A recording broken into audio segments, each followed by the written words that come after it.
Good evening and welcome to Poland Daily. I'm Nicholas Richardson and this is the news. In the gardens of the presidential palace, members of the new cabinet of Prime Minister Mateusz Morawiecki took their oath before the head of state, President Andrzej Duda. Usually this event takes place in the 400-year-old Column Hall, but because of coronavirus infections among members of the government, this time it was held outdoors. Among many changes in the government is the appearance of the head of the ruling Law and Justice Party, Jarosław Kaczyński, who will serve as Deputy Prime Minister. Rekonstrukcja rządu. In our country, a government reshuffle is not a common affair. Therefore, it is a significant moment. I hope that the good weather today will be a good omen for this government. I would like such good weather, in the broadest sense of the word, to shine on Poland, Polish society, the United Right and this government for its next years in office. Today's date is significant because almost a year has passed since the parliamentary elections when the United Right won a spectacular second victory in a row, achieving an independent parliamentary majority and taking responsibility for Polish affairs.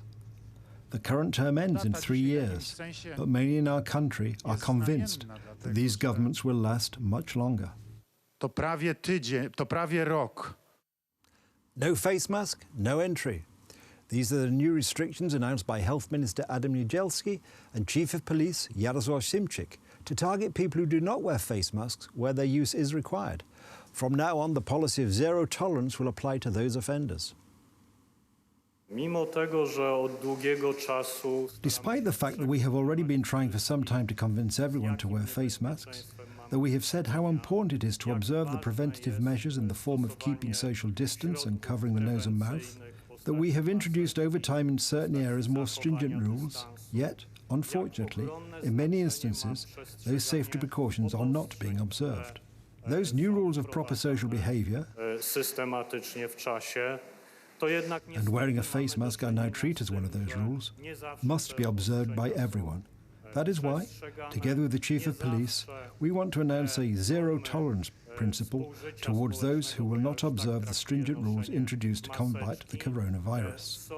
We will require everyone to observe the DDM rule: distance, disinfection and mask. Today, on behalf of the Law and Justice Party MEPs, Professor Richard Legutko submitted to the European Parliament a motion to dismiss German politician Katharina Barley, a Vice President of the Parliament. This was in response to the scandalous statement made by Barley on German public radio in which she suggested the financial starvation of Hungary and Poland in order to force both countries to comply with the rule of law according to criteria set in Berlin, Paris and Brussels. Brak mi słów, gdy widzę manipulacje Komisji Europejskiej. I don't know what to say when I hear the words of the German Vice President of the European Parliament, Katharina Barley, who speaks about the starvation of a member country and then, brazenly, speaks about values. I really don't know what to say, Mrs. Vice President, when I hear the German President speak about justice and the rule of law. Maybe the time has come for you to declare your willingness to pay Poland war reparations for killing 6 million of its citizens, stealing its assets, levelling the city of Warsaw, and exterminating the Polish elite. I don't know what to say when you don't respect the democratic government in Warsaw and at the same time claim that you care about democracy.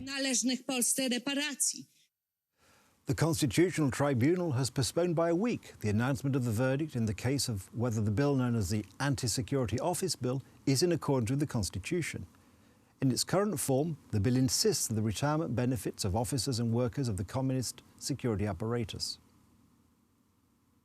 The Constitutional Tribunal for the third time took on the case of whether the Anti-Security Office Bill from 2016 is in accordance with the Constitution. The verdict on this matter is to be announced on the 13th of October. Today, in front of the tribunal, there was a demonstration by people who feel unfairly treated by this law. 90% albo 99%. 90 or even 99% of people who were hurt by this bill had nothing to do with the repressing freedom activities or anti-communist movements. It mostly hurt people who for the most of their careers worked for the Third Republic of Poland. People who gathered here today often worked for the communist government for only a month or two, and then for 20 years or more for the legitimate democratic state. Osoby, które tylko rok, 2 lata, niektórzy nawet 2-3 miesiące. The tribunal took up the matter in the middle of July on the motion of the Warsaw Regional Court, while a month later, representatives of the Sejm and Attorney General answered questions from the judges of the tribunal. The bill is not a repressive bill. It does not take away anyone's means to live. It introduces the most basic justice, so people who worked even for a moment for the communist repression apparatus don't get any special retirement benefits, since they worked for a different regime.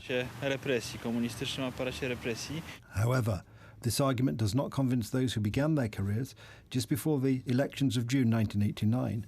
The bill includes people who served from the 22nd of July 1944 to the 31st of July 1990 in precisely specified units, including the police, the Internal Security Agency, Intelligence Agency, Military Counterintelligence Service, Military Intelligence Service, Central Anti-Corruption Bureau, Border Guard, Government Protection Bureau, State Fire Department and Prison Service, as well as the families of officers. I began my service on the 9th of June 1989. Anyone who knows history is perfectly aware that only a few days later there were semi-free elections, and from September the 12th we already had a new government led by Tadeusz Mazowiecki. Both me and older officers who worked in the Polish People's Republic created the backbone of today's police. The protesters have already said that they will appear in front of the Constitutional Tribunal on October the 13th, when the verdict is to be announced, and stated that if they have to, they will seek help from European Union institutions.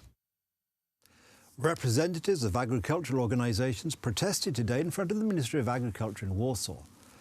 Farmers who are calling for the withdrawal of the 5 for Animals Act and who are against the nomination of Grzegorz Puda as Minister of Agriculture have announced that further protests will take place in Warsaw.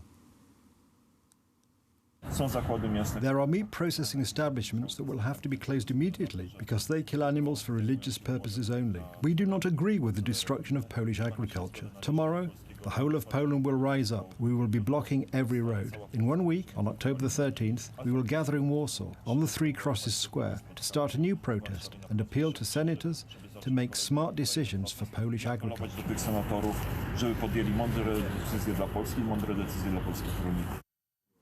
That's the news. Thank you for watching. Stay with us for the weather, Poland Daily Business and more programmes. But from me, it's have a good night and a better tomorrow.